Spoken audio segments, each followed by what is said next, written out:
Good afternoon, depending where you are. Good morning, good evening. Well, it just says good afternoon.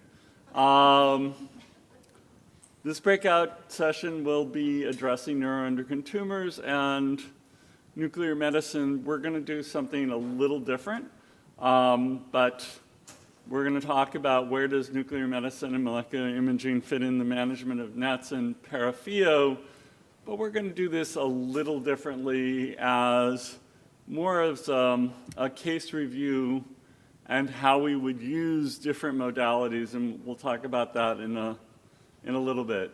If you don't know who I am, my name is Josh Mailman. I'm the president of NorCal Carcinet community. We're based in Northern California. We meet ridiculous amounts of time, 10, 12 times a month, including special guest speakers, much like many of the support groups around the country as well. I have experience both as a patient and a patient advocate. I'm the inaugural chair of the SNMMI Patient Advocacy Advisory Board, and I think I'm its longest term member at this point because it's 14 years old and I've been on it for 14 years. So there we go. Before we get started, I want to thank our sponsors once again, Eli Lilly, Blue Earth Diagnostics, Curium, Miriam Medical, Asahi, ITM, Lantheus, Novartis, and Telix. Reminder for those of you who are here, those of you on YouTube, this will be irrelevant because we haven't figured out the technology for this. We're having a reception in 2 rooms over from 4:15 to 5 o'clock in room 354. Please join us for that.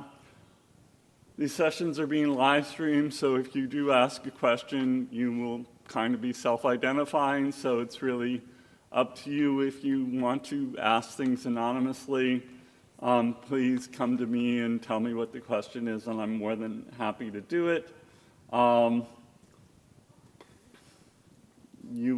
If you do ask a question, you will be consenting to be recorded. We'd like this to be an interactive session. We are doing this a little different. We're doing this as case studies, and I'd like to introduce who our panel is. We lost one of our panelists today due to a flight delay, but we'll see if she shows up in the middle of this. But let me do some introductions. First, actually, these are all my good friends, so I won't say first my good friend because they're all my good friends. Leanne Burns is a registered, right there, waving, lives here in the area. Leanne Burns is a registered dietitian at Louisiana State University Health Science Center. More than 20 years of experience in healthcare nutrition and specializes in nutrition challenges, including for patients with NETs and other cancers. She serves as a member of the Advisory Council to the Neuroendocrine Cancer Advisory Network. Dr. Del Rivera is a physician scientist in the development therapeutic branch of the Center for Cancer Research at the NCI. Dr. Del Rivera serves as a principal investigator of the natural history study for neuroendocrine neoplasms and adrenocortical cancer to provide basis for future development of therapeutic interventions, prevention screening guidelines, endpoints for clinical trials, and patient-reported outcome measures. She also serves as the lead author of ASCO guidelines on systemic therapies for tumor control and metastatic, well-differentiated GEP-NETs. She's currently working on a development of novel treatment approaches and targeted therapy for advanced pancreatic neuroendocrine tumors, adrenocortical cancers, and pheo and para. Ghassan El Haddad is the section head of radiotherapy program at Moffitt Cancer in Tampa, Florida. He's a senior member in the Diagnostic Image and Interventional Radiology program of Cancer Physiology program at Moffitt, and a professor of radiology and oncology science at the University of South Florida. Specializes in minimal invasive interventional oncology procedures and targeted radionuclide therapy. He serves on SNMMI's NETS Outreach Working Group. Thank you to our speakers. And with that, I want to turn it over. I will remind you that when you do ask questions, please do not ask individual treatment questions about your case. Just make sure they're generalized, and that would be great. With that, I will turn it over to Dr. Del Rivero, who has cases for us. Do you want me up here or sit down? Please, No. please. I guess I'm up here. Yeah. Great. Well, thank you so much for the kind introduction. And as Josh mentioned, we're going to do this a little bit different, where we're going to go, and this presentation will be case-based. And full disclosure, even questions regarding your current condition is not a medical advice, but of course, we welcome any questions, and we can provide some guidance and education as much as possible. And with that, let's start with our first case. And the way we're going to have these cases, I'm going to present the case. I will provide some medical oncologist and endocrinology perspective. Dr. Hassan will provide more from the nuclear medicine and interventional radiology perspective as well. And we have our, as well, wonderful aspects from the nutritionist perspective, which is so important in the management and care of all of the neuroendocrine tumors. So, how do I do? Yeah. Thank you.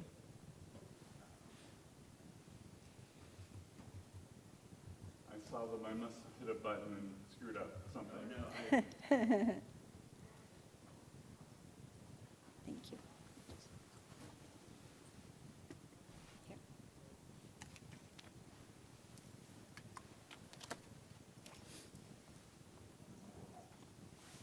Yeah, it's not. This is something else. Do we need to get escape maybe and go back This is a maybe? different presentation. Yeah, this is a different presentation. Let me just here. And then, yes, here. Okay, sounds good. Okay. Yeah, we got it. Okay. So we're going to discuss all the different practical considerations in the management of neuroendocrine tumors, and as well the application of nuclear medicine and molecular imaging in the different types of neuroendocrine tumors. So let's start with a case.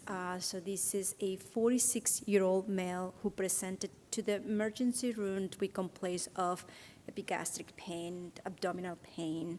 A CT scan of the abdomen revealed a 15.8 centimeter mass in the tail of the pancreas, as well as multiple hepatic lesions. The largest one, the size of the largest one was about 3 centimeters in size.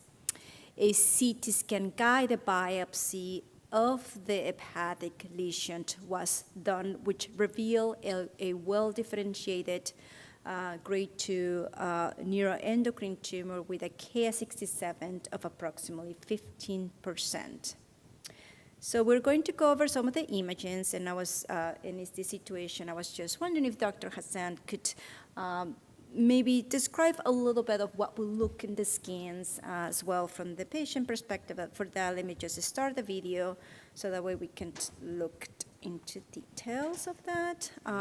So we have first a CT scan, and we can see here, so kind of like some of the liver metastases, and we can see some liver lesions here. And then we're going to also, this is another one here, another liver lesion that we just saw here.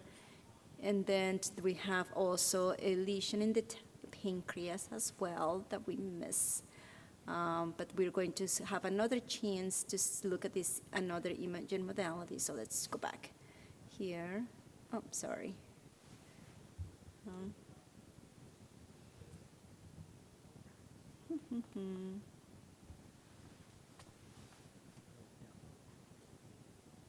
So, and then here, we're just going to see closely what is the lesion in the tail of the pancreas right here. That's the lesion what they talk about in the tail of the pancreas.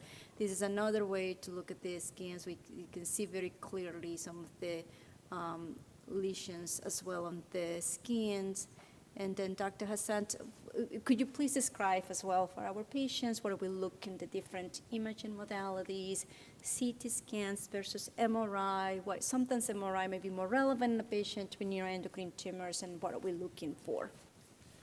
Yeah, so they're both cross-sectional images that help us, especially for the surgeons when a patient is just diagnosed, to determine whether the patient is going to be a surgical candidate or not, because that makes a big difference on the overall survival. If the patient can get resected, even if they can resect up to 70% of the metastatic disease, that has shown to be improves the overall survival.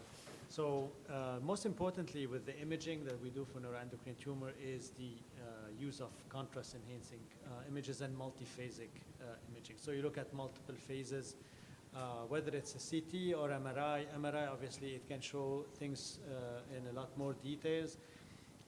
Some patients cannot really sit in an MRI scanner for a longer period of time because the CT scan is much faster.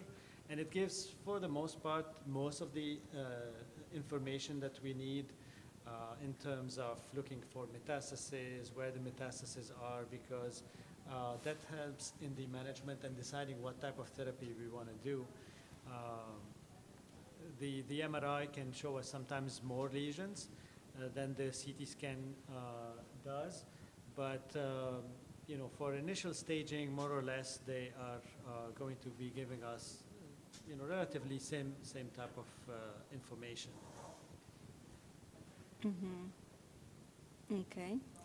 And what would you recommend after this? Like you have a patient that we have the diagnosis of a neuroendocrine tumor and a biopsy. We have scans that has multiple liver metastases. So what would you recommend it will be next? Right. So this patient, it was an incidental finding, which is what most patients are diagnosed, and that's why these patients with neuroendocrine tumors, most of the time the symptoms are very vague. They're not specific, so you get a scan for, like in this case, an abdominal pain, and suddenly you see that you have 15, 16 centimeter mass and multiple liver metastases already happen. So the staging, most patients will have this type of picture. So first thing when I see this, now you said that the patient got a biopsy. Well, my first reaction would be we need to biopsy this. And we'll go for the area that is the easiest and safest, which would be the liver. Looking at the pancreatic tail mass, so first thing when we see something like that, the first reaction would be, could this be a pancreatic adenocarcinoma? We have no idea based on the images what the pathology is, so you have to have tissue diagnosis to know what you're dealing with, to know how to treat it. So the first reaction would be we need a biopsy, and liver would be the first because it gives you not just what is the diagnosis, and it's also for staging. So you biopsy the liver, and if it's positive, you already know that it is positive for metastatic disease. And in this case, it was determined that it was positive and a grade 2 neuroendocrine tumor. The second step from this would be to discuss this case with the surgeon in a multidisciplinary tumor board, but the surgery here is going to be very key to see if the patient can be a surgical candidate or not.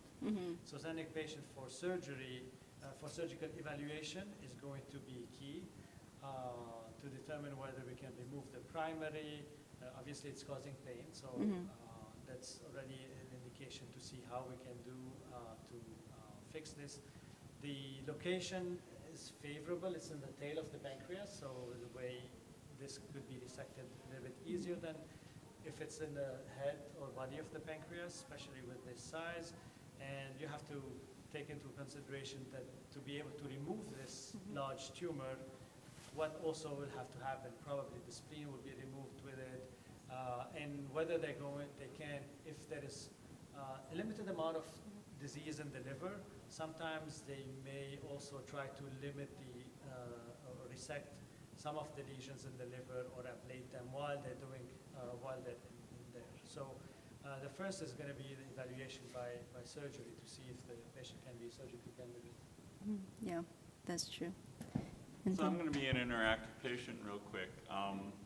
Having presented the same way, kind of, not quite that large, but I almost stopped them doing a biopsy because they said how, or what the size of the pancreas was, and that, you know, we're looking at, and I came in and they said, we're going to biopsy your liver, and I went, but it's in my pancreas.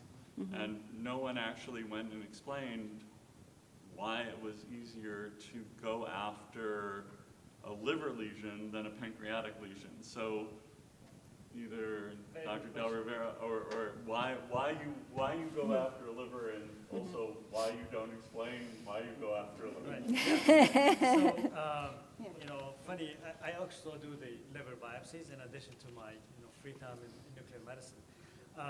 So the pancreas, if you look at the images, Yes.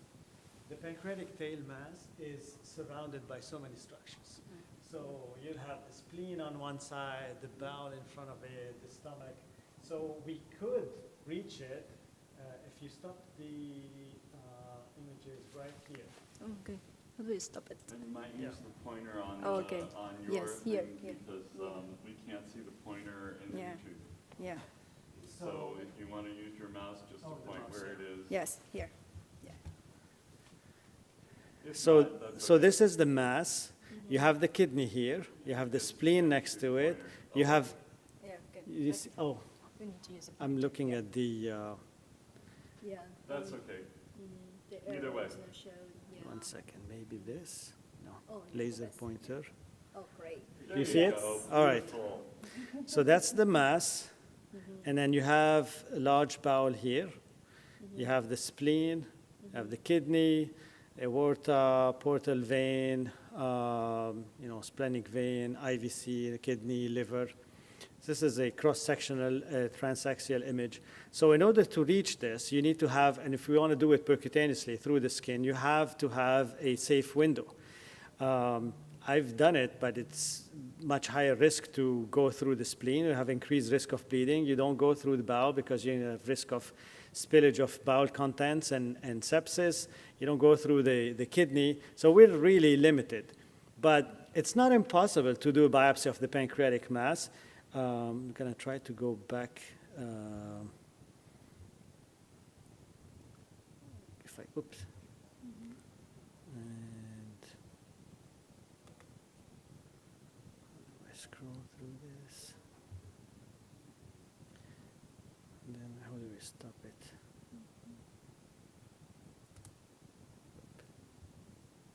Stop. Ah. You can go through the stomach and do it endoscopically. I can do it for you. Yeah.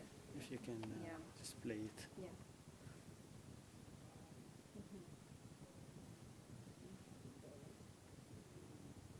So you let me know when to stop. Yep, you can stop right here. Not the host, just the scrolling. Sorry. Okay. Okay, Here. stop here. Yeah. Yep. Okay. All right, don't stop. We can Okay, go through here, the here. stomach, and via the stomach, we can do use ultrasound to see the tumor outside of the stomach, and then biopsy it from the inside with endoscopy. But we're limited usually with how much tissue we can get because you have to puncture the stomach, so you have to use a smaller needle. And the amount of tissue is very important to know the diagnosis because you don't want the pathologist to try to guess what the disease is. So there are a lot of limitations in trying to biopsy the pancreatic mass. Even if you can get to the pancreatic mass and biopsy it, you also have another risk of pancreatitis, inflammation that can happen when you poke the pancreas. The pancreas has all the enzymes that are needed for digestion. So when you poke it, those enzymes can be released and then start digesting either the stomach or the tissue around it. You can have an abscess, a pseudocyst, etc. So for all those reasons, Josh, I don't know if you're convinced yet, but all those reasons are why we try not to go for the pancreas. The liver is easier. With image guidance, you can see the lesions. Obviously, you have to go through the liver. You choose the lesion that is easiest and safest away from blood vessels. You put the needle there, and you can use a larger needle and get more tissue to make a very accurate diagnosis. Obviously, any biopsy when it has a small risk, there's risk of bleeding from the liver, but bleeding from the liver doesn't really scare us too much because we know very easily how to get into the liver and embolize and close any blood vessels from the inside, which is what we actually use sometimes to treat those tumors, but that's for another Yeah, good. And just to add, in any patients that have a pancreas neuroendocrine tumors, one of the aspects that we need to recognize is whether the pancreas neuroendocrine tumors is functional, meaning that it's producing hormone or not, or non-functional. Most of the times, the pancreas neuroendocrine tumor is non-functional, and the indications to do hormone evaluation if the patient has symptoms. Like, for example, if the patient has a pancreas neuroendocrine tumors that producing insulin, so we know that those patients, they will present with low blood glucose because the insulin levels, this excess of insulin levels can lower the blood glucose. If the patient has a VIPoma, because it's very rare functional neuroendocrine tumors, they are very characteristic in terms of profound diarrhea. Sometimes, and I would like Josh to explain his situation with how he was diagnosed with his functional neuroendocrine tumors, because sometimes with the VIPoma, they feel like, well, it's many episodes of diarrhea throughout the day, but it can be one, but it could be very, very large in one day, and you lose a lot of electrolytes and so forth. And once we have how you presented with the VIPoma, maybe we can ask, in those situations with the functional tumors, how do we treat that from the diet standpoint as well when we encounter that? And maybe we can start with Josh. So treating VIPomas? Yeah, Or in general, I mean, Yes. so first of all, functionals can turn into non-functionals, and non-functionals can turn into functionals, and it's just maybe a function we haven't figured out yet. But again, and this is a question for Leon, but especially with pancreatic tumors that are functioning, we start treating them with somatostatin analogs to control them, but also, there are different dietary things that we can think about and other things with enzymes and other things in diet. I don't know, Leanne, if you want to. All right. So we're going always with neuroendocrine tumors as well as any other cancers or tumors.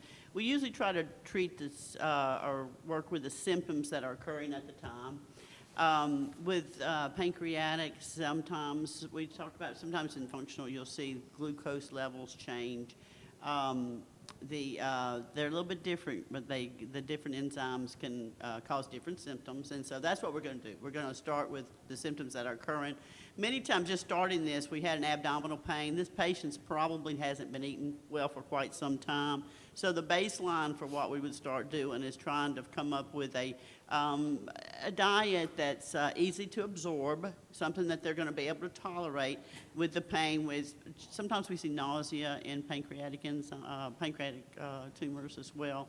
The overexpression, especially with something like a VIPoma, where you're putting out just much fluid, liters of fluid, you're going to have a drop in hydration. This becomes one of the biggest things. Fatigue is related to hydration, and trying to make sure that we're getting the fluid replaced, either PO as we can by mouth or by IV if we get behind and cannot do the PO. We can't get enough by mouth, so we'll try to use an IV in someone with a VIPoma. The other tumors, it depends on which ones we have. Everyone is a little bit different. And that'll depend on how we treat the symptoms. If you have, we said insulinoma, where you have the insulin, it's going to drive those insulins down.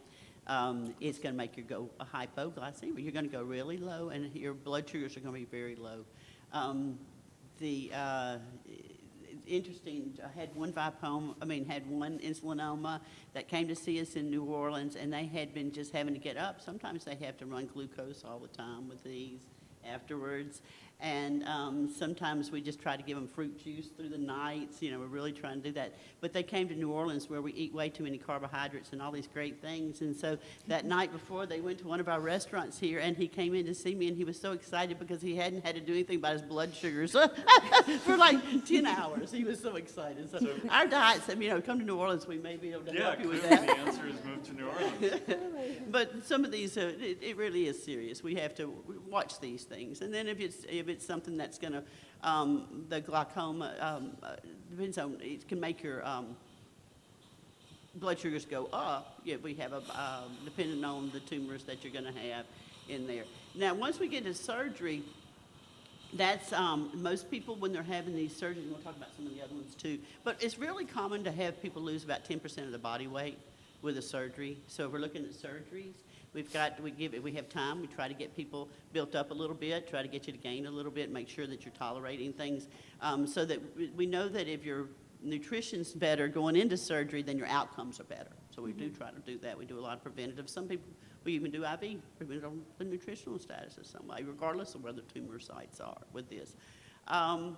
Did I cover? Yeah, and a good bit in follow-up that? question, yes, it's like because you also have a lot of my patients that we discuss about the possibility of surgery and discussing with the surgeon whether the tumors can be resected, whether they can resect, because the idea of surgery, even in patients that have what we call metastatic disease, the goal is to resect at least 70%, 75% of the whole volume of the whole tumors that we see on the scans in order to improve outcomes on those patients. But whenever I see a patient in preparation for surgeries, they also ask me what do I need to do in terms of nutrition prior surgery, and then once they have the surgery, what they need to do after surgery. Yes. And it's usually two different. Most meal plans that we use in neuroendocrine effectively are small feedings. We use, but especially with people that have abdominal pains, because you need small. They're going to absorb better from small amounts without making them uncomfortable. So 6 small feedings, depending on the symptoms. Again, if it's something that they're having the overexpression where they're having the diarrhea effects, we separate liquids from solids. We so that because that increases diarrhea. I decrease the concentrated sweets. There's much like some of the things we see in gastric surgeries and different things that we kind of uniquely change around. So this is something that'll help really overall with diarrhea management. And I alter the types of fiber. There's different types of fiber, and some fiber, the soluble fiber, is easier for the absorption, and it doesn't cause some of the complications that we see with increased fibers that can, for some people, it makes them too full. We just can't get the intake in. On other people, it can be even just increase the diarrhea output. So there's different, depends on what we're going on. If they're going to have a somatostatin analog, we know high doses of somatostatin analog many times decreases pancreatic enzyme, and so that we use pancreatic enzymes in our therapies as well, and alter the fat intake a little bit. And there's some really interesting things going on in diet and neuroendocrine, but some of the things that we do, especially getting ready for surgeries. And then after surgery, same thing. We want things that are easy to absorb, small feedings throughout the day, try to keep the foods that cause nausea down, try to keep the real bright colors and things like that. We know bland colors tend to not cause the nausea effect that the other foods do. So there's several things like that we make some changes with. So since you've seen a pancreatic mass, you've seen multiple liver lesions, before you took this to a tumor board, would you have ordered, or maybe I'm getting ahead of the case, but would you have ordered a DOTA PET? Yeah. Yeah, it's once you get the biopsy results back, and now we know that it's a neuroendocrine tumor, then yes, you probably could expedite it and then get a PET DOTA tape to see how much the disease, how extensive it is, because here we could only see what's happening in the abdomen and maybe in the pelvis, but if you have sometimes these multiple bone lesions, especially at early stage, you cannot really see them very well on anatomical imaging, CT scan, or MRI. So for completeness sake, if you want to have like a full staging and also as a baseline to see what happens with future treatments, then yes, dotatate would be helpful in that to make the decision. Mhm. And we have the dotatate scan done, so hopefully I can play it. So let me see if I can play it. I don't know if I can, oh, here. So and I took the picture of the dotatate scan, so there were nothing else besides the liver and the pancreas. But yeah. Anything else that you would like to add, Dr. Hassan, based on the findings on this dotatate scan? I mean, based on this, the lesions seem to be what we call hot, meaning that the activity that is concentrating in the liver tumors, Yeah, here. it's higher than the liver background. Yeah, here. And that Here. would be, important Here, here. In terms of decision for future Yeah. potential therapies, including PRRT or peptide receptor radionuclide therapy, or the approved therapy in the U.S. currently, the Lutathera. The higher the activity in the tumors, the better it is, because the same target, the somatostatin receptors that we target with the imaging, are going to be the same receptors that we target with the therapy. So that's the beauty of PRRT, is a personalized therapy. So if we do the scan, let's say, and the lesions are not very bright on the PET scan, or similar to the liver or lower, or have absolutely no uptake, then those the patients would not be good candidates for PRRT. It's a kind of, it's the opposite. If they have higher uptake, it's better for the therapy. Okay. So this patient was discussed in a multidisciplinary team. So the patient underwent a distal pancreatectomy, a splenectomy, and cholecystectomy, as Dr. Hassan earlier explained. And pathology was consistent with a grade 3 well-differentiated neuroendocrine tumor. KS67 index is 30%, and 13 out of 24 lymph nodes were positive. So whenever the surgeons, they also do exploration of the lymph nodes, and they resect a number of lymph nodes. So there were 13 of the 24 that the surgeon resected were positive with neuroendocrine tumor. Follow-up abdominal and pelvic CT scans, so some stable fluid collection that sometimes is seen after surgery, but no other alterations were seen on the liver lesions. Patient was started on lanreotide, one of the somatostatin agonists, every 4 weeks, and subsequent CT scans was scheduled every 3 months post-surgery. At 9 months post-initiation of the lanreotide, imaging studies indicated disease progression, leading discontinuation of the lanreotide therapy. And this will be a question for Dr. Hassan based on this information. So we have a patient that have a higher grade neuroendocrine tumors. Initially, the dotatate scan was positive. The K670 is 30%. Was started on somatostatin agonist. Anatomical imaging studies with CT scan show that the liver lesions grew. So what would you do different in this situation? Before I get into this, I have a question for you. Are you surprised that the Ki-67 from the pancreatic mass was different than what the biopsy of the liver showed? So for me, as if you look at the CT scan or the dotatate scan, I was wondering because, and maybe that will be a question for Dr. Hassan, is that there is the pancreas lesion has a large necrotic area. So we can see here, so this is a pancreas lesion, and you can see there is this necrotic area. There is an area that is more whitish, and you see around that is more dark. So if a biopsy was done in that necrotic area, sometimes when they has the sample, may not have, in my opinion, an accurate KS67 percentage. We have seen the difference, it's kind of like different scenario, because we have seen difference that maybe different either liver lesions or primary may be a little bit different because we have sometimes we see like different clonality in terms of how we look at the cells under the microscope, depending on whether it's in the liver or the pancreas. But often, when we see that, we always ask at the pathologies, the consent of how many cells we see or necrotic cells they see as well, because they can also look under the microscope. And sometimes in those situations, maybe the Ki-67 may not be as accurate, that in those situations, then we look at the highest Ki-67 as the accurate number, rather than the low Ki-67, if that makes sense. Yeah. Now, I mean, in this situation, you're right. The center part of the tumor is necrotic. It's probably because the tumor is outgrowing its blood supply, so the center part starts dying, and the tumor only wants the edge to be able to grow. It is an issue with the sampling with these tumors. That's another reason why endoscopic biopsy of the pancreatic mass would not have been my first go-to. Because of that, and if you hit the necrotic area, you actually may get no active malignancy. But it is not uncommon overall in neuroendocrine tumors to have different populations. They may not be all the same. So if you have an area that we biopsy, even in the liver, I can biopsy one tumor, and I cannot tell by the imaging which one is what. I can biopsy it and get a grade 2 neuroendocrine tumor, but in the left lobe there may be another lesion. It could be a grade 3 or a grade 1. It is not uncommon to have different grades, and when you start treating, the behavior of the tumors also will declare themselves that this one is more aggressive than the other, etc.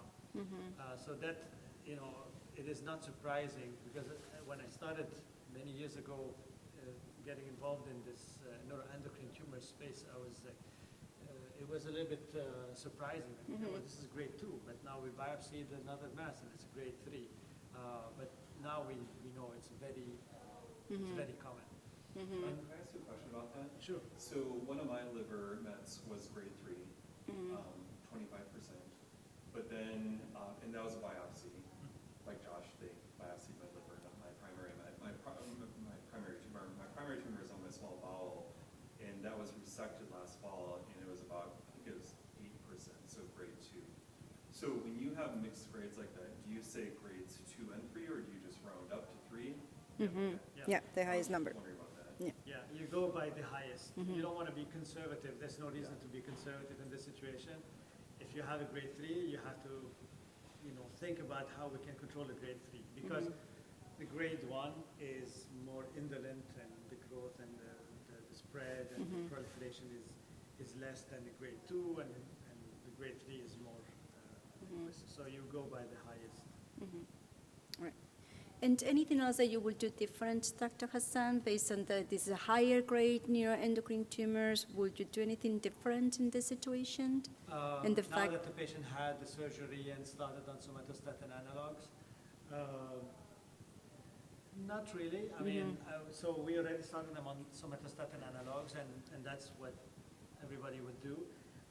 At the time of progression, now we have to look back and determine where is the disease is still located.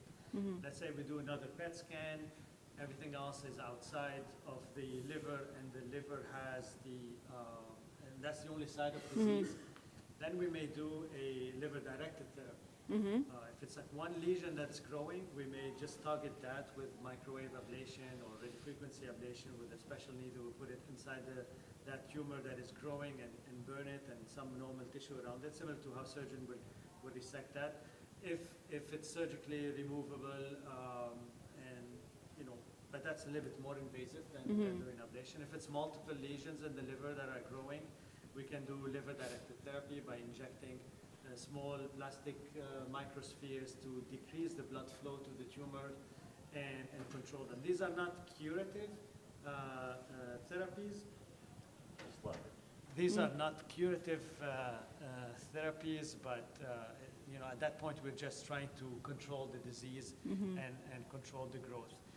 Whether we would use PRRT in this case, regardless of the grade. Now, the approval for Lutathera was for grade 1. and 2, the NETTER 1 trial was for grade 1 and 2, but we do have data saying that the PRRT works for all grades.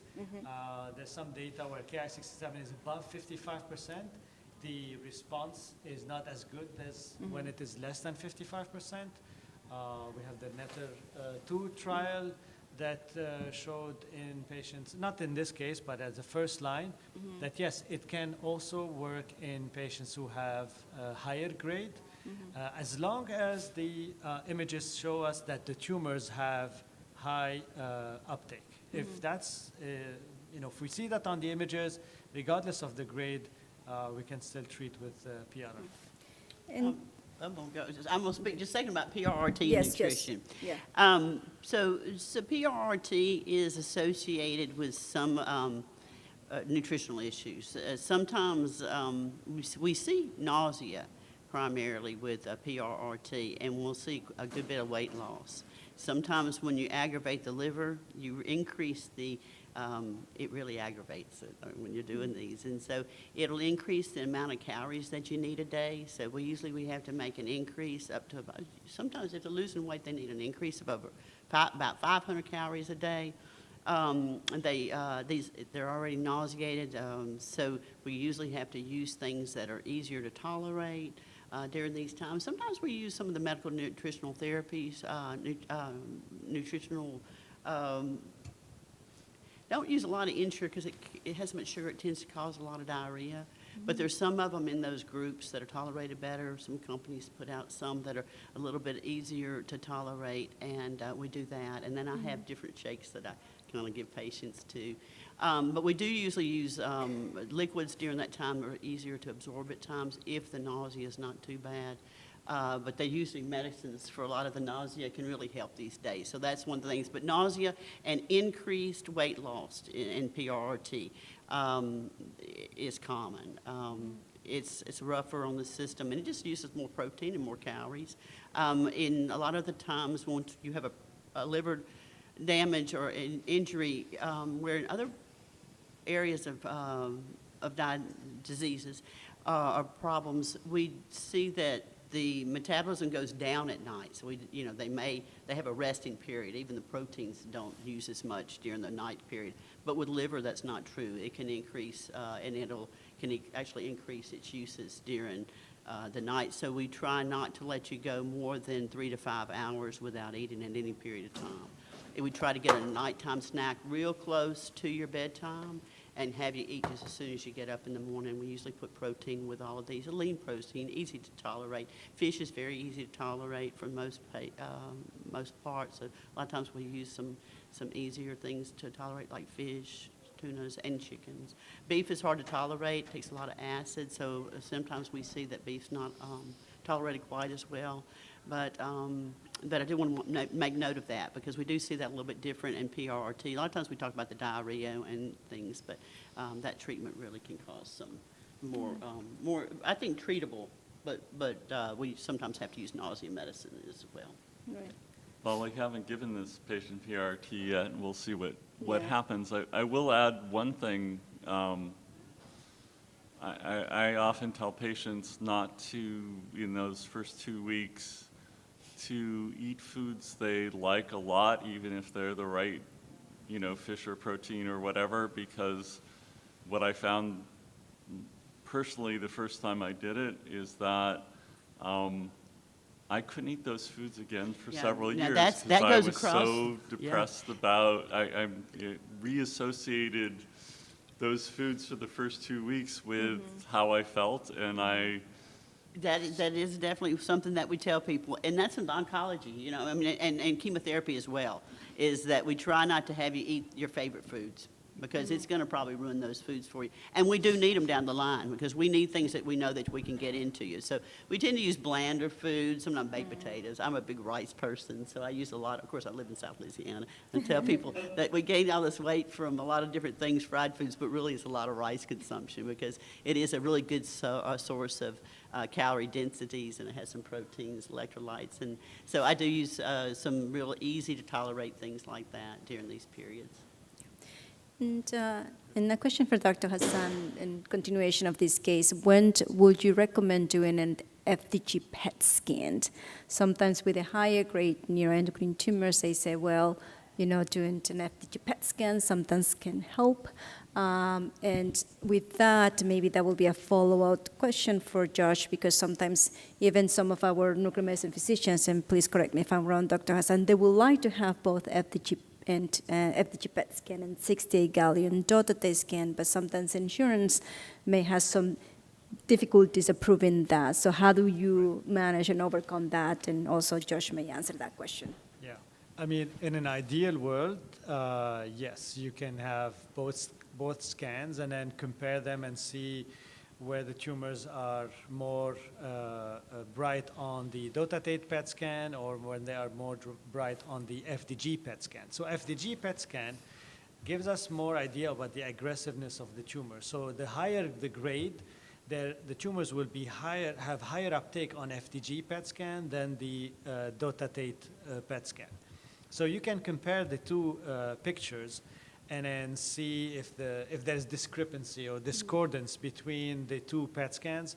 So obviously, if you have multiple lesions that are significantly hotter on the FDG PET scan and still have some activity on the PET dotatate, then the prognosis is not as good. That means that the tumors are more aggressive. And regardless of what the grade is by pathology, you know that these tumors are going to be more aggressive. But if there is still enough uptake on the PET dotatate, that doesn't eliminate the PRRT completely.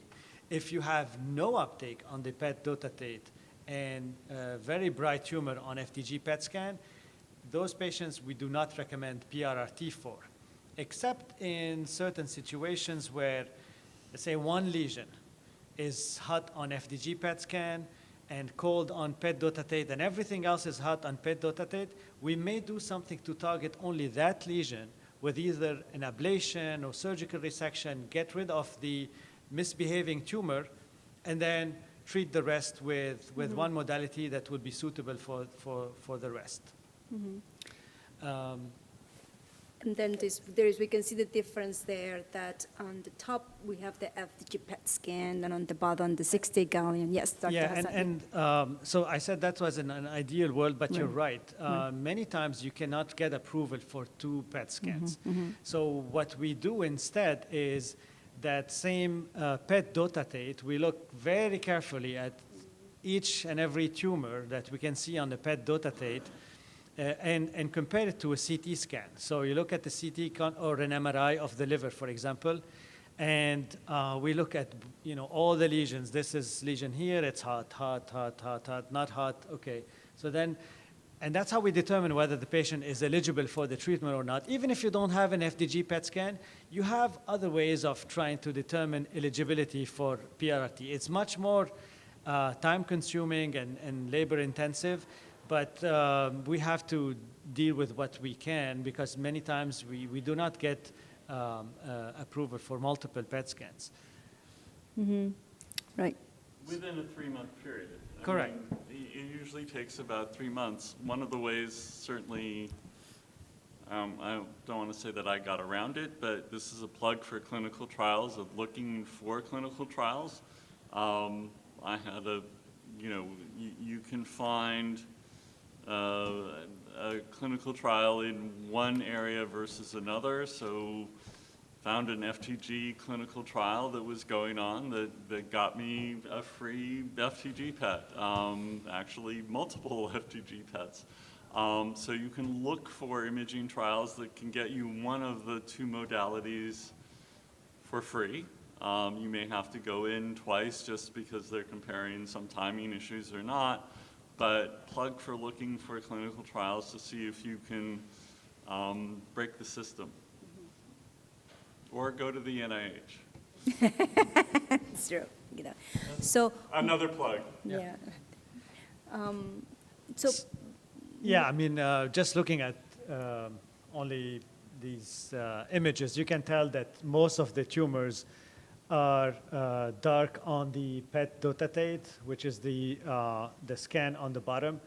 And on the FDG PET scan, most of the tumors are not seen. So you know that this is a better picture.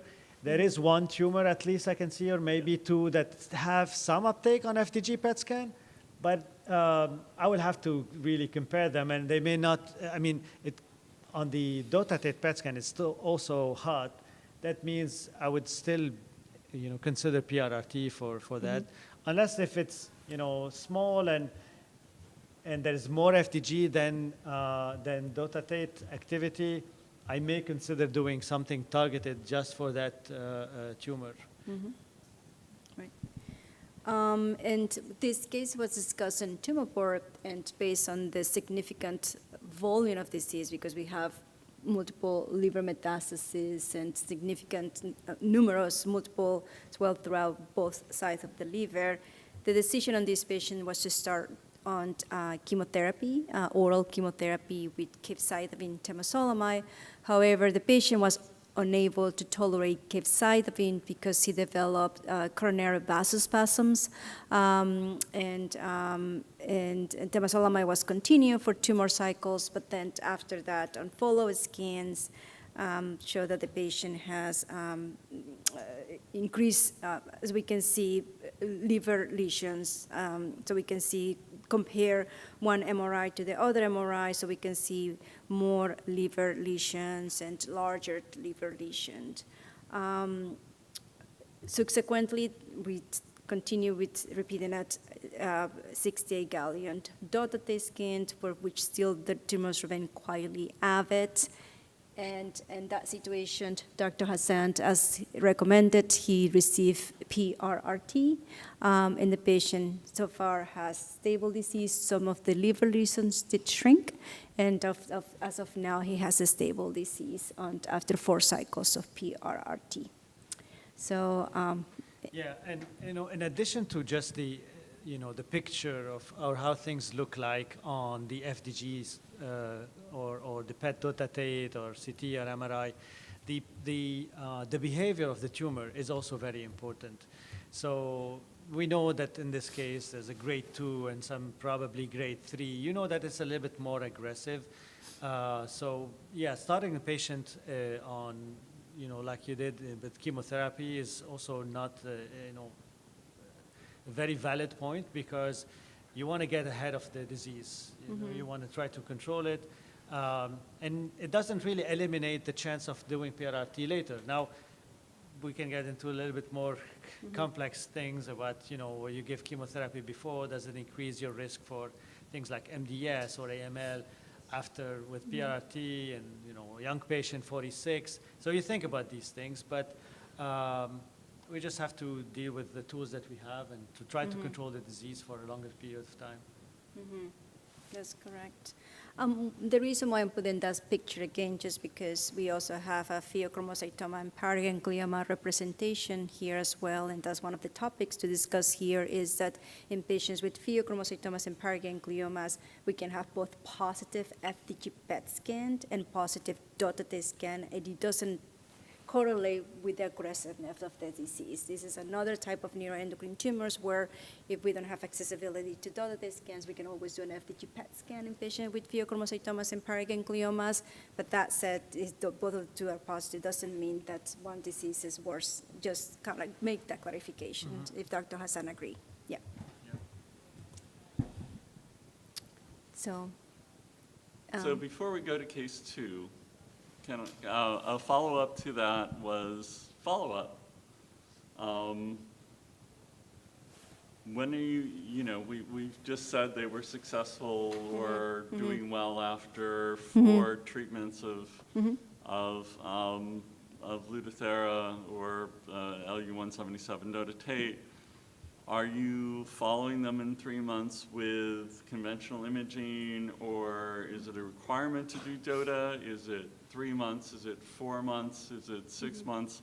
I will say last week I was running Q&A of a NETS panel and one of the questions came about post-therapy imaging, and I had 2 nuke med and 2 oncology on the panel, and I got 4 answers.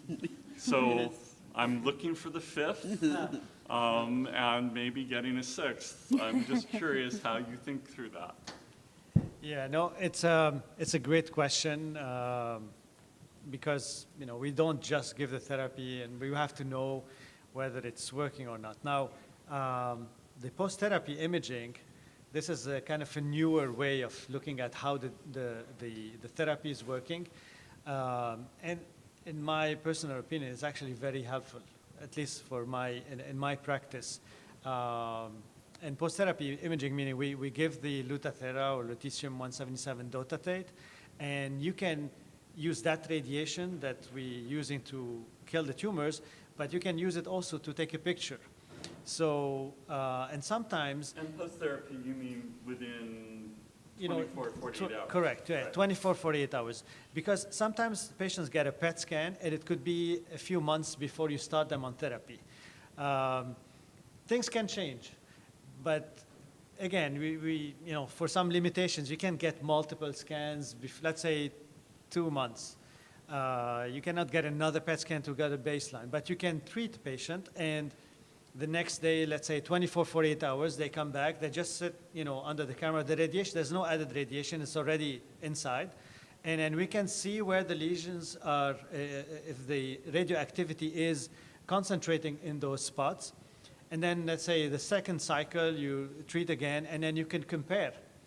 And it's very amazing that you can see, for example, the lesions getting either smaller or less uptake, and so you can follow that. Plus, you can use that in addition, it's a little bit more complicated, but if you are worried about kidney function and you want to do dosimetry and see how much radiation the kidneys are going to receive, which will open the door also for later treatment, because right now the PRRT is only for 4 cycles. But we know outside of the United States, and even here, we can give more than 4 cycles. But if you do dosimetry by doing post-therapy imaging and see how much radiation is going to the kidneys, it will help you determine how safe it is to give more treatments and how many treatments you want to give. So in general, this post-therapy imaging is kind of a newer concept, but is really helping manage the patients. Now, let's say we finished all the therapies, all the cycles. You do not want to get a scan too close to when you finish, because there's inflammation that can come from the radiation, and you don't want to look for tumors where they may look bigger, but it's only because of pseudo-progression. So it's not real progression. Mm-hmm. The inflammation with radiation can sometimes make the lesions look bigger. So you have to wait at least a couple of months, maybe 3 months from the time you finished to scan. Mm-hmm. Ideally, yes, you want to get another PET dotatate, but practically speaking, I think not, a lot of people do not do that. They just follow with cross-sectional imaging, either with a CT scan or MRI, because it's more common to be able to do that more frequently than the PET scan. There's no right or wrong answer. They both give you an idea of what's happening, but usually we don't scan immediately after. Right. Okay, that's good. So now let's go with a different case. So we're now going to discuss a case of a small bowel neuroendocrine tumors. So this is a 45-year-old female. At age 40, she was complaining of intermittent episodes of flushing, hypotension, and also some feeling like passing out, as well as diarrhea. 5 years later, her symptoms have progressed, culminating in an emergency room admission due to persistent and worsening diarrhea. At that moment, she was complaining of 20 times daily. That said, at that moment, they was unable to know what was causing these symptoms. At that time, the patient was referred to see an immunologist, and the immunologist was the one who did a very detailed, hormonal evaluation. I think they were thinking maybe that this could be mastocytosis, and that's the reason why we have some hormones checked, such as the histamine and IgE, but also plasma serotonin, as we can see here, is very elevated with 5-HIA8, and urine that was also very elevated compared to the reference range. At this moment, anything that Dr. Hassan you would like to do in terms of forward evaluation? I mean, I would be surprised at somebody who's gone through all this and still haven't had a scan. Yeah, we have the scans. So we can see this is the scans. So we can see here, this is a patient that have multiple liver metastasis. We can see here the liver. I mean, as you can see, all the dark areas is significant, multiple liver metastasis, as we can see here. So, and in that situation, Dr. Hassan, anything you would like to do? So we now they have this patient that based on this, so, we have multiple liver metastasis, this is, hormonal evaluation is consistent with serotonin syndrome, classic symptoms of related to serotonin syndrome. What would you like to do? Yeah, so other than probably starting the patient on somatostatin Yeah. analogs, if we're thinking about liver-directed therapy, we scan, we only see the lesions in the liver, then you start looking at how much disease is there in the liver. Yep. And in interventional radiology, we use about 75% of the, if the liver is occupied by more than 70% by tumors, then we tend to avoid liver-directed therapy, meaning blend embolization or chemoembolization or radioembolization. There are different types of embolization, one with chemotherapy and blend particles, one with just blend particles, and one with radiation. Although, I mean, sometimes we can make exceptions for those, for some cases, even if it's more than 70, we can do it in kind of stage fashion, take small areas of the liver at a time, and do the embolization safely. Because the liver takes most of its blood supply from the portal vein, and 25% of it just gets from the hepatic artery. So you can get away by injecting particles into the liver because most of the blood flow is coming from a parallel system.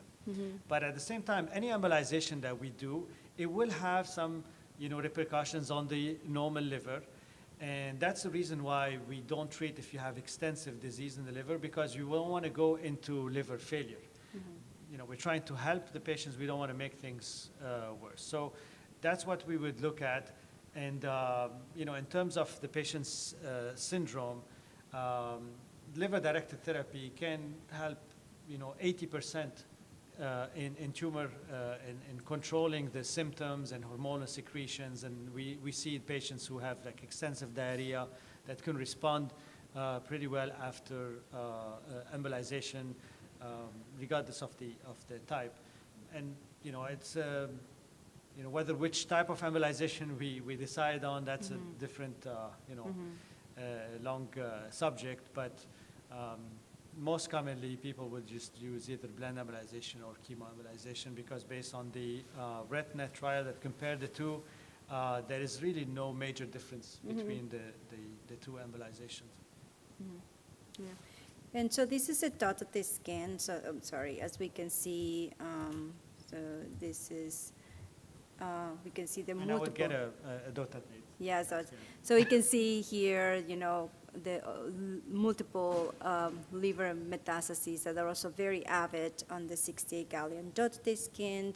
So the patient was started on sandostatin, which did improve her symptoms.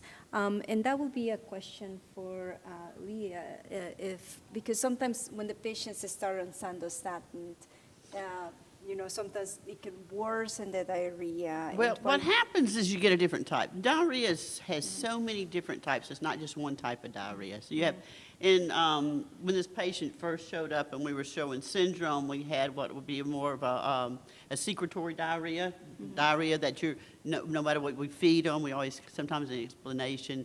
If I didn't feed you at all, you would still have diarrhea. It's not affected by what you eat so much as the tumors overexpressing the serotonin. These people will also tend to have flare-ups or exasperations with certain types of food and different amino acids during this time, especially the ones that are related to the aging process of foods and can increase your tryptophan in a kind of a roundabout way, your serotonin levels. So initially, yes, we do try to get these serotonin, these trigger foods, as they've been called through the years, reduced in the diet to try just to keep the syndrome down, just to keep the comfort, what's going on, and reduce these symptoms. Not to change the tumor, it's just to control the symptoms that we're seeing at the time. And then once you start somatostatin, a lot of times analogs, there's two different types. One of them is given and it has more of a bell shape. And on a bell shape, you're going to see more syndrome at the initial. As you get up to saturation, we see more fat malabsorption. And so because we know that some of the pancreatic enzymes or just the availability is decreased when we use these somatostatin analogs, okay? Because it's blocking things. That's kind of what it's supposed to be doing. And so when we see it block these other things, it blocks that absorption of these fats. So we'll see a fatty stool. So you may now have gone from a real watery stool, very syndromic stool. Now you've got a real floaty, foul stool. You can have a lot of these and not lose weight and not lose your electrolyte system. Okay, and not lose. I mean, this is many times the biggest problem we have is real fatty stools. And then we're going to reduce the fat in the diet. Sometimes I need the fat for a calorie source, and then I'm going to use more pancreatic enzymes. We also, many times, we talked about the gallbladder being taken out, and that causes another type of diarrhea, bile salt diarrhea. And many times we see this as a process and see that become a big type of diarrhea problem. We can use bile salt binders in this. This is cholestyramine and some of these drugs, which we know are very effective. Especially, there's a type of diarrhea that is very sudden, and it happens, and it kind of has a yellow tinge to the stool, and that's usually the bile. We can usually find that as a bile salt diarrhea. It's getting into the small intestine, into the colon too fast. Okay, so depending on what type of diarrhea, depends a little bit about how we treat, and it is different. And we have different diets that we do to slow down the motility, and that's something that I've worked with for quite some time, and have been very successful with it. So. Right. Yeah. Thank you. About SSAs. So I encounter a lot of just uncertainty about, we know that SSAs are meant for symptom control as well as anti-tumor benefit. But it seems like a lot of NET patients think they're the same, and I know they're different chemical makeups, and you certainly administer them differently. I'm talking about the LARs, not the short-acting. And I guess I'm just wondering if you had a choice to, prescribe octreotide or sandostatin or lanreotide, do you prefer one or the other given the situation, or is it really a matter of what insurance covers? I was prescribed sandostatin off the bat. That's all I had. Right. So I'm just curious about that. Yeah. I think it's been out longer, I think, one thing. But now, as far as absorption, I'm just going to put my little piece in. Yeah, so the question is there, we have two currently approved SSAs, lanreotide and sandostatin, and is there a preference between the two? And I think you were about to explain how the curves run a little differently. Okay, yeah, I stopped after the curve. So the other lanreotide goes up fast, goes up 3, and it has more of a plateau.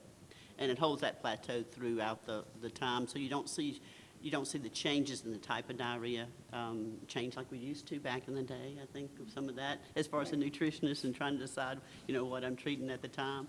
But you do see the fat malabsorption being still a big part of that. The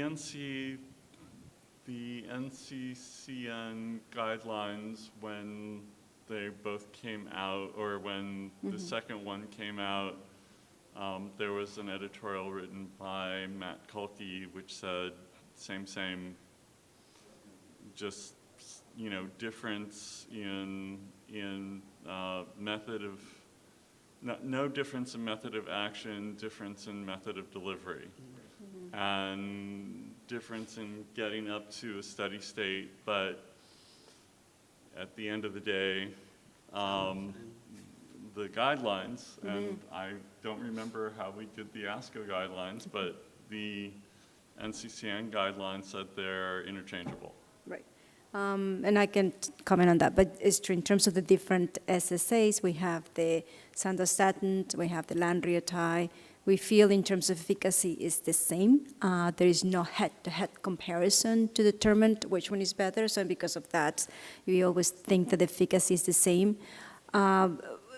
The protocol that I have used and that has been used by other experts is because we're talking about trying to reach a steady state with the octreotide, which we don't necessarily do with the lanreotide. Sometimes with the octreotide, we do 2 weeks of the short-acting before we can give the long-acting octreotide, and then you can continue with the short-acting to see if maybe that can help some of the symptoms.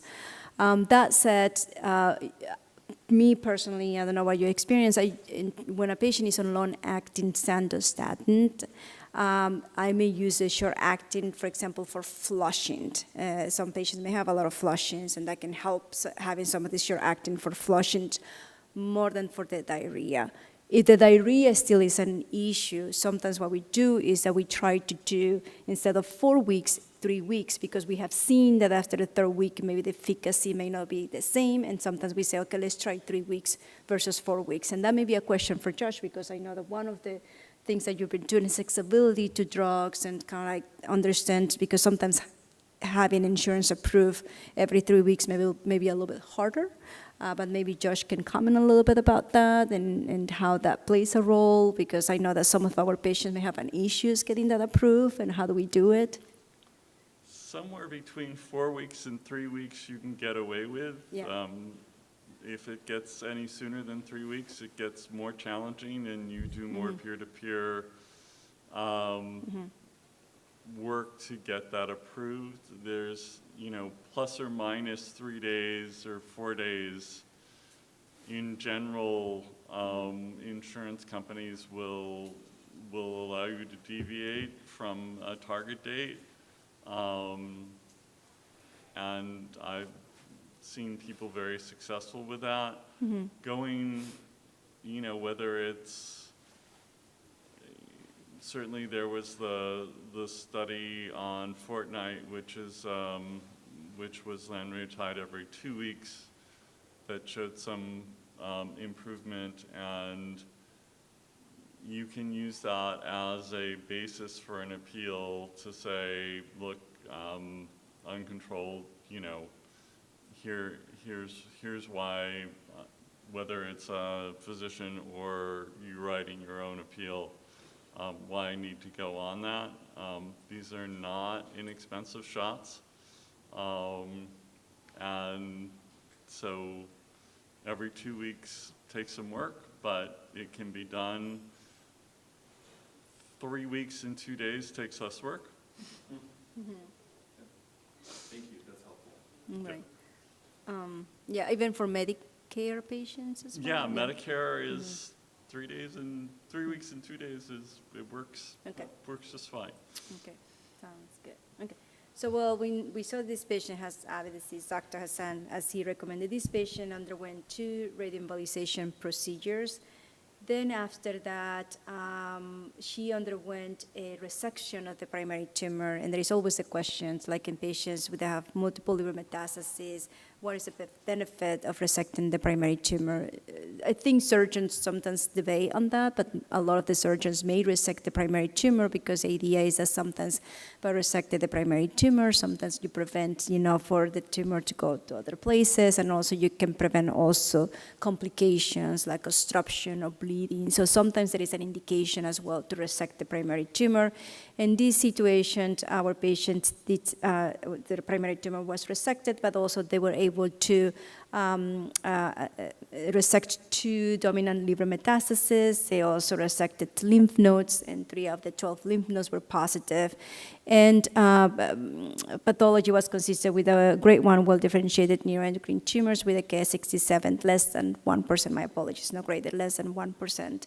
After that, the patient underwent more liver-directed therapy with 2 blind embolizations, and her symptoms of diarrhea improved significantly. And this will be a question for Dr. Hassan, because I think it's important that Dr. Hassan, as an interventional oncologist, can also make a recommendation in this situation. But this is a patient with multiple lung metastases that the tumors responded quite well to the liver-directed therapies, as we can see from the scan. So we can see a very nice response of the liver-directed therapies, as we can see on the scans. And maybe Dr. Hassan can comment more on this.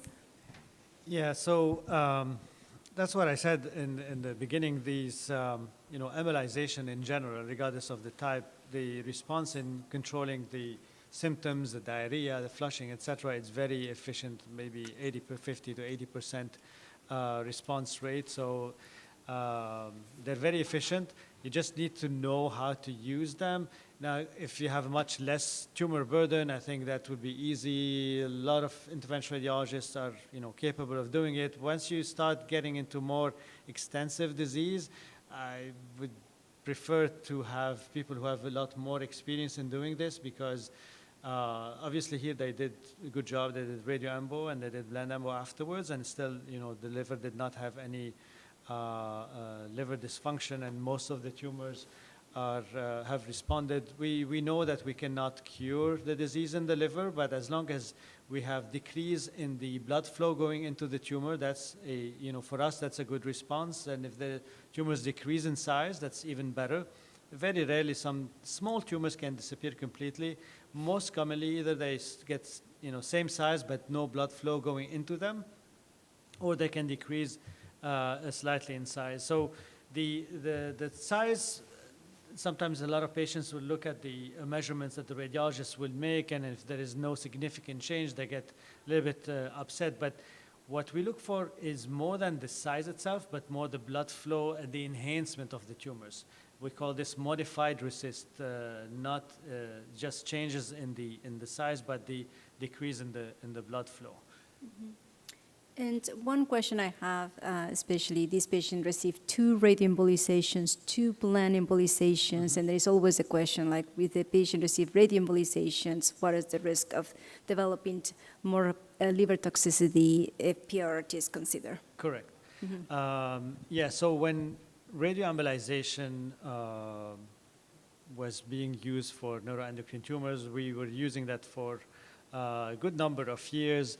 And in around 2017, there were a couple of studies that came out that started presenting the risk of radioembolization with long-term radioembolization-induced liver disease or fibrosis. But it all depends on the dosing and how you do radioembolization. So for some time, people were significantly afraid of radioembolization. But again, it's all how you use these tools. These are all powerful tools, and you have to know how to use them appropriately. In this case, to be honest, if I was making the decision, I probably would have started with blend embolization. Mm-hmm. It's a grade 1 disease. There is a lot of disease, and I probably would have done it in multiple stages, one at a time. Differences between the two, we don't have, controlled studies that compare the blend embolization or chemoembolization to radioembolization. They both work. If you want to use radioembolization, then you have to be even more careful about not causing injury to the normal liver. And when I do dosimetry for radioembolization, I spent a long time, especially for neuroendocrine tumors, because the liver behaves or responds differently to the radiation than, for example, hepatocellular carcinoma, primary liver cancer, patients who have cirrhosis. So we look, we want to see how much radiation goes into the tumors. But for me, more importantly, is how much goes into the normal liver. Mm-hmm. So I spend a long time contouring the tumors, putting multiple models, and we estimate how much is going to go to the normal liver versus the tumors, and we treat the patients. But with radiation, dose matters. It matters to the tumors, and it matters also for the normal liver. So since the early reports of liver injury from radioembolization, once we determine how to do that in a much more safe fashion, our number of radioembolizations has increased.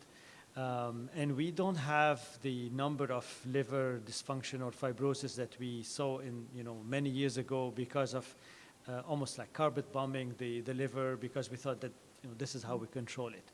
Now we have a better idea of how to do it more safely. Whether you do it before bland embolization or after, most commonly people will do the bland embolization first. You can have good control of the tumors. Sometimes, on average, maybe a year, 2 years, maybe with bland embolization with no other therapies. If the disease starts progressing, you can continue doing liver-directed therapy as long as the liver function is normal and patients can tolerate these therapies. There's no a number where we cannot do any more treatments. With radioembolization, yes, there is, because you have to see how much radiation went into the liver. If you're thinking about possibly doing PRRT in the future, that's another thing to keep an eye on, because you're already giving radiation to the liver. You're going to give PRRT, which is also radiation.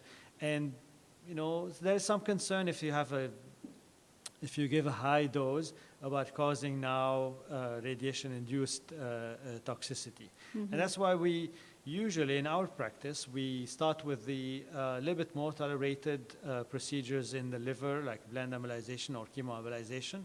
If we have progression of the disease or the disease stops responding to one modality, which can happen because these tumors, they develop resistance mechanisms, then we can go to a different modality to hit them from a different angle, and they usually respond. But whether you do bland or radioembolization, that by itself, if there is no liver injury, does not limit the possibility of getting PRRT in the future.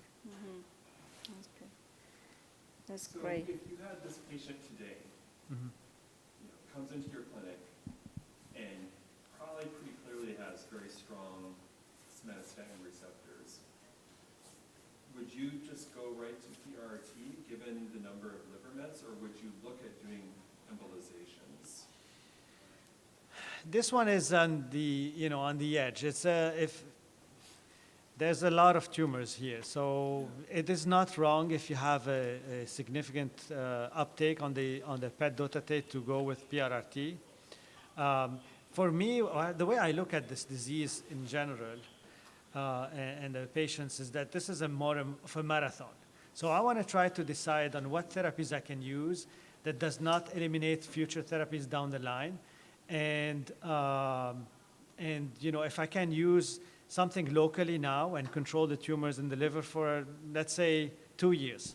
That's 2 years with no other therapies other than somatostatin analogs. And then leave PRRT for when I have, for example, now the disease is outside of the liver, inside and outside of the liver, involving bone, lymph nodes, etc. Then at that point, then I can use the PRRT, because we don't have an infinite amount of PRRT that we can give because of limitation in the toxicity that can happen. So if I use it very early, this patient, if I'm not wrong, they're in their 40s, you have to think about the long-term potential side effect. Yes, they're not very high, but 0.5 to 1% risk of AML, and it increases if you give chemotherapy. Then I want to maybe leave it for later if I can. If I cannot, then we'll use it earlier. That's great.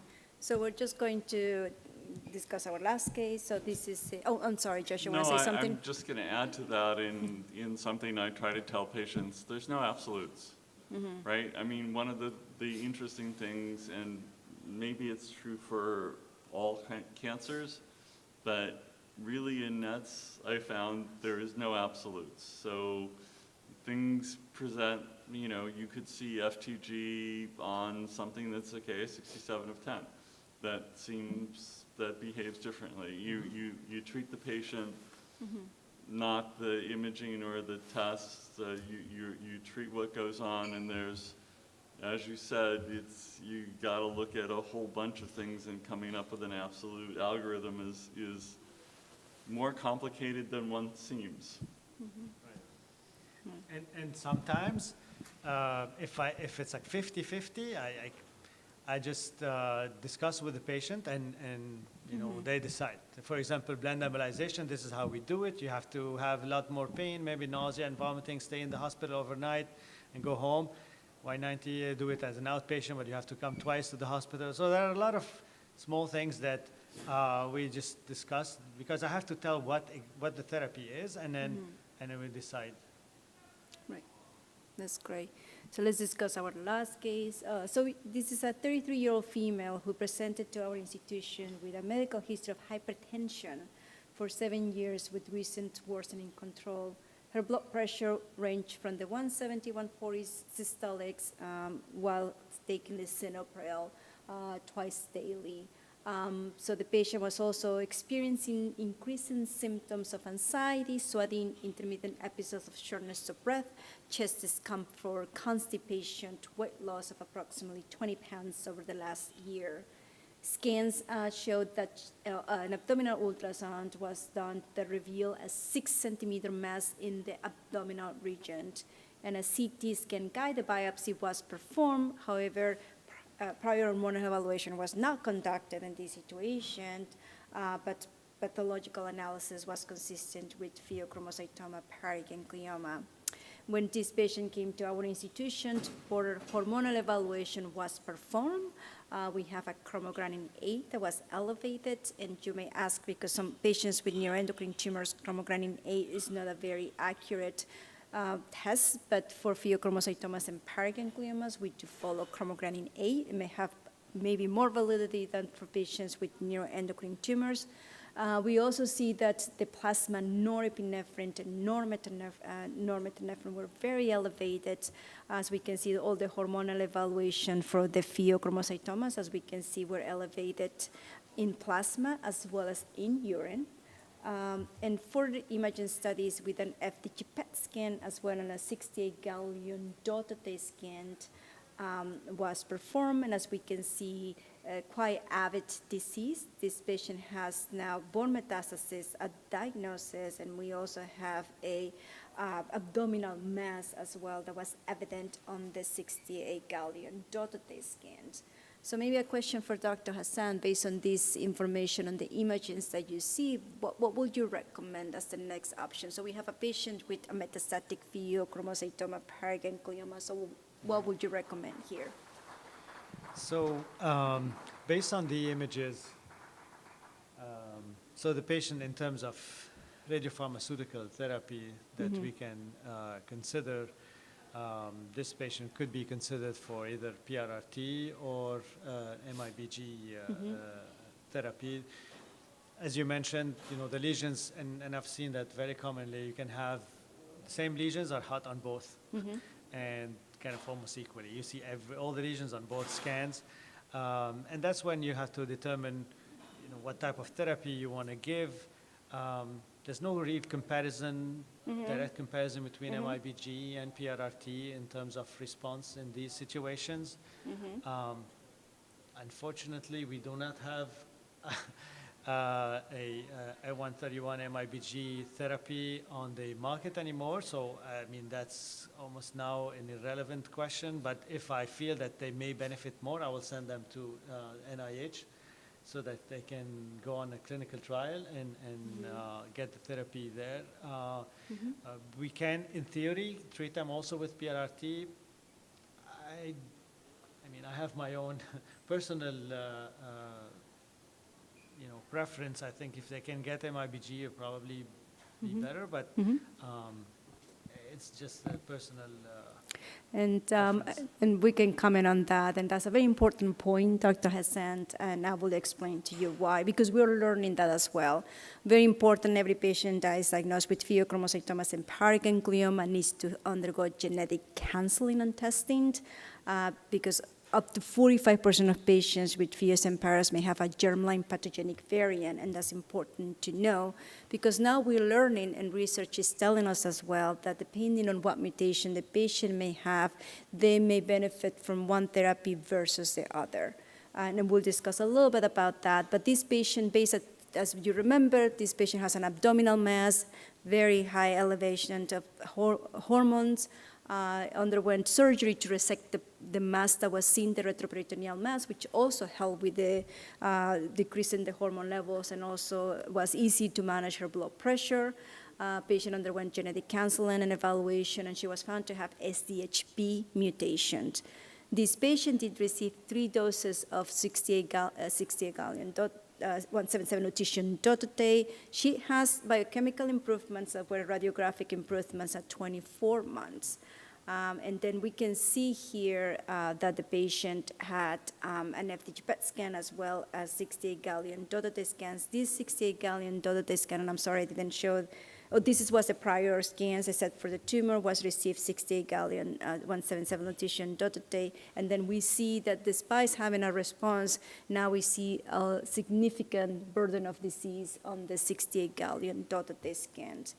And one of the things that we have seen, and this is the reason why I'm showing this, is that we have the prospective study of the NIH of dotatate for patients with pheochromocytomas and paragangliomas. These patients were seen either having mutations or presumptive sporadic. And what we found is, and just something, this paper was submitted for publication to JCO, where addressing some of the reviewer comments, hopefully will be accepted. But we have seen that patients that have succinate dehydrogenase mutation, they don't do as well receiving 177 lutetium dotatate compared to sporadic. I'm not saying that this treatment may not be may not be an option with patients that have succinate dehydrogenase mutation, but based on this information, especially in young patients, I think we can reserve this option for later on. And you may ask, why we're seeing that, the patients with succinate dehydrogenase mutations may not have as greater benefit as patients that has sporadic disease. And one of the reasons is because patients that have succinate dehydrogenase mutation, the tumors, they live in pseudo-hypoxic state, and that in any type of radiation worsen the hypoxia. And that's kind of like the hypothesis behind why we see sometimes worsening of disease. It may not happen to everyone, but we have seen that these patients sometimes may have more aggressive disease after exposure of Lutathera in patients that have succinate dehydrogenase mutation. So the lesions are hypoxic to begin In succinate dehydrogenase mutations, So, yeah, one of the mechanisms, the mechanism of action of radiation in general is, either you get, once the radiation is internalized into the cell, you get the radiation closer to the nucleus and you get DNA breaks. Most of the time these get repaired, but also by reactive oxygen species. So when you have these reactive oxygen species, that's how you can get also the response based on the radiation. So if you have hypoxia already, you don't get those, and then you don't have the same response. Right, that's what we have seen. And that's the reason why, I'm not saying that may not be an option, this could potentially be an option too, but that's saying, well, maybe we can save that for later on. Now we have other options, just the Sultifent. I know that MIVG is no longer an option. Sometimes the question was, if we have a patient that is positive on MIVG scan, but also positive on dotatate scan, sometimes the decision is when do we give one versus the other, and maybe that will be a question for Dr. Hassan. If we have a patient that is positive on both, how do you make a decision of one versus the other? I don't know, to be honest. Yeah, I think, yeah. Again, I don't have to worry about this because one of them is not available. Yeah. It would have been an issue, and probably, unfortunately, it's not available, but if it was, then more people would have done studies to be able to compare both and then try to figure out where to use or when to use one versus the other. But, personal experience on a couple of patients, I cannot really base that on the decision making or which one I prefer more than the other. And it's true, unfortunately, MIBG is no longer available, but always the thought was that if you have a patient that have a lot of our patients with pheochromocytomas and paraganglioma has significant bone metastasis, and knowing that MIBG can certainly has an effect on bone marrow, maybe somebody who has significant bone metastasis, maybe MIBG may not be your first option, maybe Lutathera will be your next option, your next best option. Again, if this was presumptive sporadic, even more recent, but that said, as Dr. Hassan said, unfortunately, MIBG is not longer available. My understanding is MSK has a version of MIBG. It's not the high specificity MIBG, but it has some availability of MIBG. But in that case, we have to send the patients to MSK. But Yeah, I mean, in the future, there may be new radiopharmaceuticals that it may not be using actually iodine-131, maybe some other radionuclides could be even more potent and powerful. So, I mean, still, there's some work being done on that. It's not the end, that story. right. I know that we are at the end of our case. I had a patient with lung neuroendocrine tumors, but maybe just very briefly, Dr. Hassan, when would you recommend Lutathera in a patient that has lung neuroendocrine tumors? Because not all of them are positive on total scan. I think if a patient is diagnosed with a lung neuroendocrine tumors, we do a total scan, but that's saying not all of them are positive. So, but Right. Yeah, in general, lung neuroendocrine tumors are more aggressive than the GI or gastroenteropancreatic. So you have to always keep that in mind when we're treating them. It becomes a little bit more complicated to look at all the scans and the images and determine whether the tumors are take up the tracer on a delta PET scan or not. But that's going to be very important, because if they're not, and I've treated patients with liver metastasis from lung neuroendocrine where there was absolutely no uptake. It is more common to see that than tumors from the gastroenteropancreatic or neuroendocrine tumors. So yeah, it's not. It's one of the therapies that we could use for those patients, as long as we make sure that the uptake is there and it covers all the tumors. right, yeah. Okay. But we also have a clinical trial to try to figure out if that's the effective therapy for them compared to other standard of care. So always good to get on and look for the clinical trial that matches that. So With that, any closing remarks, Leah? I will say, give one.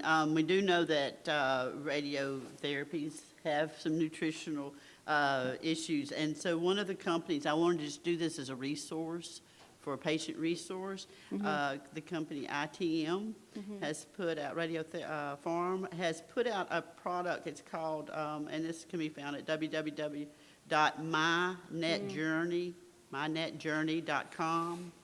And it is a nutritional little booklet, and it has a really good way to do food diaries. And something as nutritionists, we many times, most of the time, I mean, that's how I work, is get people to keep food diaries so that I can see how much you're doing, what you're getting in. And this is a real good resource. I did want to make sure it was available. Leanne, Yeah. I saw it down in the exhibit. They Oh, have a perfect. stack of them at their booth. Oh, good. So if y'all find them, So- it's ITM. Go look for it. It's a really wonderful patient booklet. So I do encourage that. So the Great. booklet is available here, but those of you who are watching on YouTube, obviously I can't throw it through my microphone at this point, so go to the website as well. And any other questions that happened online, we're good there. We're going to reception, so if you have other questions, first of all, I want to thank my panelists for doing this. This was a little different. Rather than going over guidelines, you can, and current, each discipline going over what they do, wanted to see how it works in action. There are a lot of videos that you can see that will be specific to going over an oncology view or nuclear medicine view or a surgical view. So please, whether it's NetRF, whether it's NCF, whether it's NCCN, whether it's on NorCal Carcinet site, please visit those for those type of detailed things. We wanted to give you something a little different today. For those of you who have registered, in the next few days you'll receive an evaluation survey. Please fill it out. It helps us shape what we do for next year. Next year did they announce whether we're in LA or Anaheim? LA. LA is a big place, so I don't know exactly where that means, but we'll find that out shortly. Thank you in advance for filling that out. I've thanked the speakers again, and thank you for those of you who joined us in this room and online as well. We appreciate all of you taking an active role and sitting through this freezing room. I did not bring enough clothing for here, which seems weird since it's a little over 100 degrees in real heat outside. And with that, about 2 doors down, for those of you who are physically here, there is a reception for 45 minutes. Please enjoy, and please enjoy your time in New Orleans and getting enough carbohydrates so that you don't have problems overnight, which I guess must be what was going on with me too. It was great. A lot of butter. Everything's better with butter, but Butter or bacon grease, you're good either butter or way. bacon grease, you're getting it either way. All right, and with that, I'd like to close the session and look forward to seeing you at the reception for a bit of time. Thank you. Thank you.